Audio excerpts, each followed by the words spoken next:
Төлөвлөлтгүй амьдрал гэдэг эмх зэгцүү байдаг. Аливаа зүйлсийг амжуулна гэдэг хэцүү болж эхэлдэг.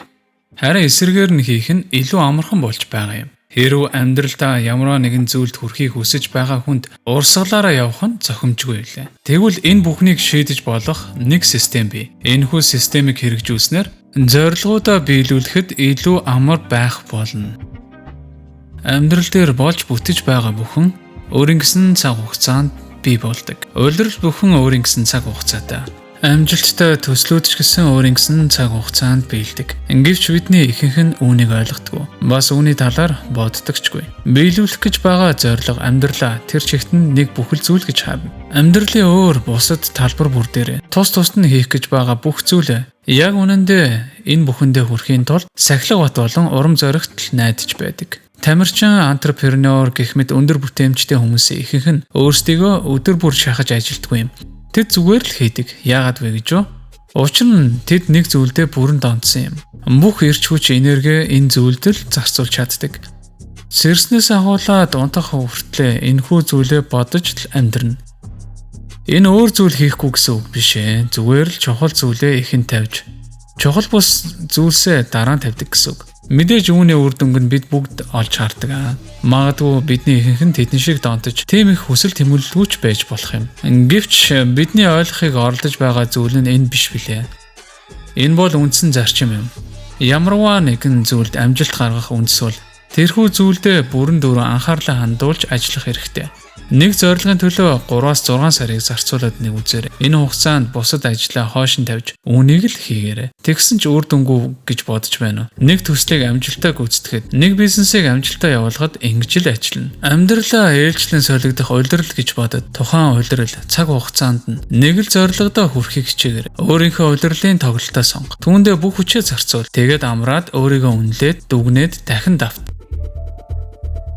Амьдралынхаа талбар бүр дээр үр дүнгийн тодорхойлох гол үйл явдал болдог. Энэ бол чиний үндсэн нүүдэл. Үүнд хоёр арга зам бий. Нэг нь завийг урагш түлхэж, бас нөгөөх нь үүний эсрэг ажиллаж байдаг. Чиний хүрч байгаа бүх амжилт эсвэл амжилтгүй оролдлого бүхэн энд хэрхэн тоглолтоо заалж байгаагаас хамаарна. Ихэнхдээ ганц хоёр зүйлийг засснаар маш том өөрчлөлтийг авчирч чаддаг. Жишээ нь хэрв зорилго чинь агентлаг байгуулах бол үүнд чинь үр дүн өгөх зүйл бол эхний үйлчлүүлэгчтэйгээ холбогдохоос эхэлнэ. Ямар үйлчлэгээ үзүүлж байгаагаас шалтгаалж өөрийнхөө ур чадварыг ахиулах хэрэгтэй болдог. Хэрв чи нэг юм уу хоёр зүйлийг хийж чадж байвал яг хүссэн үр дүнд чинь хүргэх зүйлс чинь юу байх байсан бэ? Бусад зүйлсийг зүгээр л хай. Тэд одоохондоо чухал биш. Хийх ёстой чухал зүйлсээ хийдгүү маш олон шалтгаан бий. Гэвч тэр бүх шалтгаанууд чинь нэг л асуудал дээр тулдаг. Магадгүй тэр шалтгаан чинь нэг өдөрт хангалттай цаг байхгүй байлаа гэж бодъё. Магадгүй чи ажилдаа яваад эсвэл сургуульдаа явдаг байж болно. Гол асуудал нь завгүй байгаад оршиж болох юм. Гэвч асуудлаа гүн гүнзгий нухацтай харах юм бол энд арай өөр зүйл байж байдаг. Хичээл, сургууль, ажил гэж завгүй байдаг ч утасныхаа дэлгэцнээс нүдээ салгаж чаддгүй байж болох юм. Эсвэл тоглоомонд донтсон юу ч байж болно. Үйл явцад саад болж удаашруулж байдаг бөглөрөл үүссэн байгаа. Тэр зүйлээ засаж янзлах эсвэл амьдралаас авч хайснараа асуудлаа шийдэж чадах юм. Амьдралд чинь гарч буй үр дагавар бүрийн цаана систем ажиллаж байдаг. Үр дүн нь хэр ахицтай байх нь чи тэрхүү системээ хэр үр дүнтэй явуулж байгаагаас л хамаарна. Жишээ нь гар утсааныг хараад үз.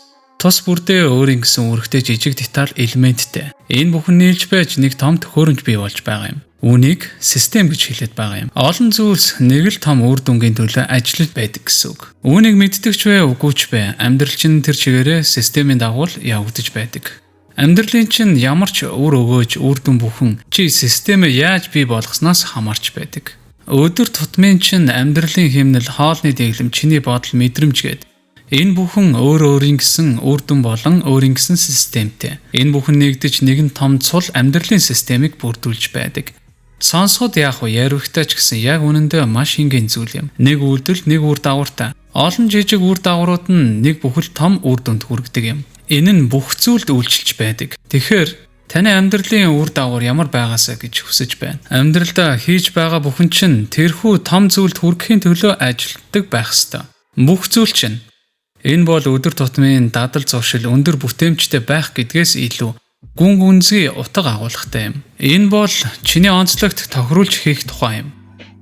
Амьдралын чинь өрнөл бараг автомат юм шиг бүх зүйл чинь бүтээсэй гэж хүсэж байна уу? Аль болох зүдэрч зовхгүйгээр бүтээсэй гэж хүсэж байгаа үсттэй. Тэрхүү зорилготой хүрэхийн тулд яг 7 хоногт нэг удаа дэглэмээ зөрчин чамааг дэглэмээ барихад тусалж болно.